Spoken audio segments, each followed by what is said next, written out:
తాజ్‌మహల్‌ను, షాజహాన్‌ను అని అంటూ ఉంటారు కదా! ఇప్పుడు అమరావతిని చంద్రబాబు నిర్మిస్తున్నారంటారా? ఇది 5,00,00,000 మంది ఆంధ్ర ప్రజలు నిర్మిస్తా ఉన్నారండి. ఏ రోజు కూడా చంద్రబాబు నాయుడు గారు ఏది కూడా వారు చేసేది అభివృద్ధి చేయడమే వారిది. నేను ఇది నిర్మించాను, అది నిర్మించారనేది మా పార్టీ అధినాయకుడికి గానియండి, ఎవరికీ కూడా మాకది లేదు. ఇదంతా కూడా ప్రజల కోసం నిర్మిస్తున్నది మేము. ఇది ఈరోజు హైదరాబాద్ నిర్మించడం హైదరాబాద్ అనేది సైబరాబాద్ నిర్మించింది ప్రజల కోసం నిర్మించింది.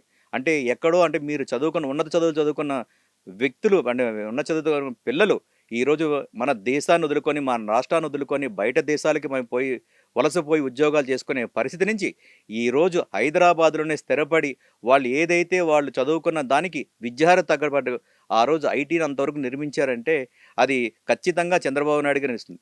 ఇకపోతే ఇక్కడ వరకు తీసుకుంటే గనక మీరన్నారు షాజహాన్ అంటే తాజ్‌మహల్ నిర్మించింది షాజహానే. ఆ షాజహాన్ పేరొచ్చిందని. కానీ దాన్ని కట్టించింది ఎవరు? కట్టించింది షాజహాన్ మాత్రమే. కట్టింది ఎవరండి? ఇప్పటికి కూడా మనకు ఆ క్వెషన్ అనేది హ్మ్. ఉత్పన్నం అవుతా ఉంటది. సోషల్ మీడియాలో కూడా ఉత్పన్నం అవునవును. అవుతా ఉంటది. అవును. కానీ ఈరోజు అమరావతి అనేది నిర్మాణం అనేది రైతుల త్యాగాలతో పుట్టుకొచ్చింది. ఆ రైతమ్మల త్యాగాలు మనం ఒకరోజు, 2 రోజులు కూడా చూడలేదు. 1561 రోజులు సుమారుగా ఉద్యమాలు చేస్తే, ఆ ఉద్యమాలకి దీటుగా, స్ఫూర్తిగా ఈరోజు అమరావతి అనేది అమరావతి అనే రాష్ట్ర అంటే రాజధాని అనేది మనకి చట్టబద్ధత మనకు రావడం జరిగింది. కాబట్టి దీంట్లో ఈ యొక్క నిర్మాణంలో ప్రతి ఒక్కరు భాగస్వాములు కావాలి.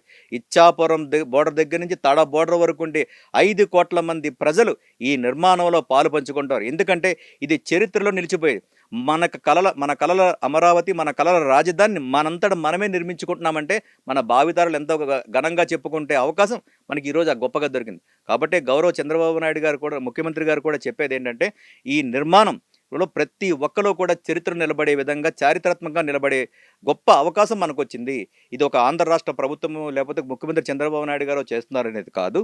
ఆంధ్ర రాష్ట్ర ప్రజలు ప్రతి ఒక్కరు కూడా దీంట్లో భాగస్వామ్యం అవ్వాలి.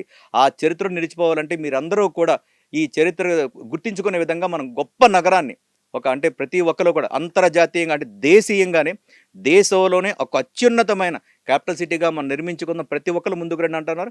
ఆ విధంగానే ఒక ముఖ్యమంత్రి గారి యొక్క పిలుపు మేరకు నారా చంద్రబాబు నాయుడు గారి యొక్క నమ్మకంతో ఆంధ్ర రాష్ట్రం ప్రజలు మొత్తం అందరూ కలిసి వస్తా ఉన్నది. ఆ విధంగానే మనకు గొప్ప నగరంగా గొప్ప రాజధానిగా మనకు తీర్చిదిద్దబడతాం.